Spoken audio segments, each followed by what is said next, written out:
Hey Nessie, just wanted to answer some of your questions real quick, and just kind of tell you what I've done to get my grass to grow. First off, I mean, you're dosing, I think you said you're dosing liquid carbon, and you have CO2. That's all good. Liquid fertilizers, they could be good too if you're balanced, but as far as what I do, I used to use liquid fertilizer. I switched to Osmocote Plus.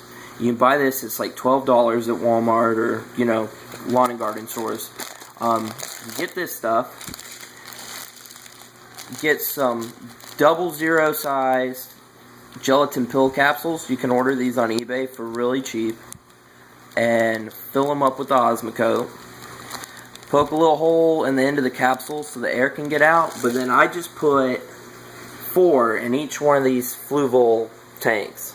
I just put 4, pushed it all the way down in the substrate, and it's a lot more effective fertilizer, and it also doesn't cause algae blooms and other issues you get with the liquid fertilizers. And this stuff's way cheaper. These will last you 4 to 6 months, and they produce a lot of growth. But as far as your grass too, one of the things I wanted to mention is you can see I have 2 different light. They're both fluval lights, but I have 2 different ones on these tanks. This one is a Fugray, and this one is a Ray 2. Now, it might be a little hard to tell from this camera, but the growth and health of the Dwarf Hairgrass under the Fugray is way, way, way better than under the Ray 2. And what I think it is the Ray 2, the light is just so intense, I think it's actually stunting the growth of the Dwarf Hairgrass. Under the I wouldn't say weak, but, less intense light of the Fugray, I have the coloration is a lot greener and brighter, healthier looking, and it's a lot thicker, and the growth rate in here, I'm constantly pulling out, like you can see where it's grown into the dwarf baby tears, I'm constantly pulling out long strands and runners and removing them out of this tank and moving them into my other tanks. It just overgrows like crazy.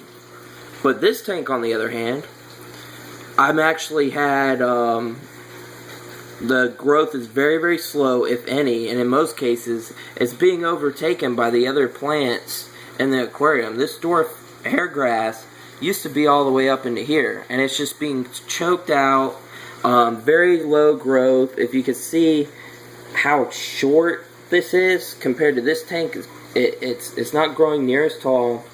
It might be a little hard to tell from this, but it's a considerably thinner. And it's just overall not that healthy. And I think what it is just light is just too intense. So what you might want to try and do is raise your light up. The higher your light sits, the less intense it's going to be on the Dwarf Hairgrass. And this is something, originally I had this Fugray on this tank before I had the Ray 2. And even then, the same grass, it was growing like crazy. Then when I switched to the Ray 2, I thought, oh, I'll get more growth because it's stronger light. And it's actually done the opposite. So that could be the big factor. I would definitely, first thing I would do is figure out how to lower the intensity of your light. I wouldn't say so much run it less, because I don't think it's the run time, I just think it's the strength. So try and cut that down.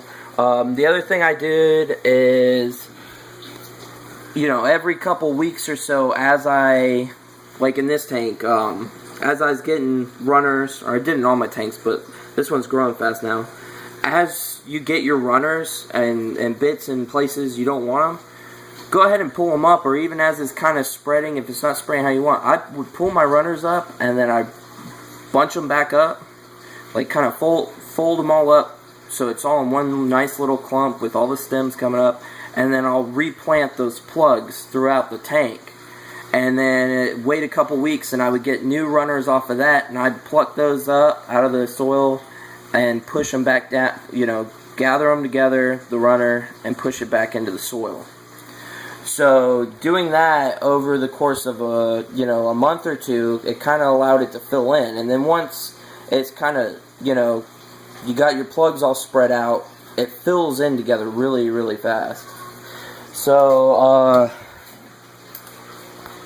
I think that should about cover, what I do as far as mine. The lighting, I guess the photo period, I do a 12-hour photo period. I do from 10 in the morning to 10 at night. I also have an addition, I don't know if you've seen my other videos, to the Finex lights. I've just attached a compact fluorescent aquarium light and just, wire it up a light socket and attach that. That's in some of my other videos. If you go through some of my other videos, it'll be like labeled setup or something like that. There's more details on it there. But as far as the Dwarf Hairgrass, definitely I think it's light intensity is your biggest enemy. It's just the Ray 2 is just too strong for it. It can't handle it. So I would try raising that, or worst case, if that don't work, maybe swapping it out for a few gray. Or they have the Finex Planet Plus. That might be a good option too. So I hope this helps, man. I know I kind of rambled on. I'm just kind of throwing some thoughts together on it. Maybe I can do some more research later, or kind of put my thoughts together a little better, and answer some more questions if you got them.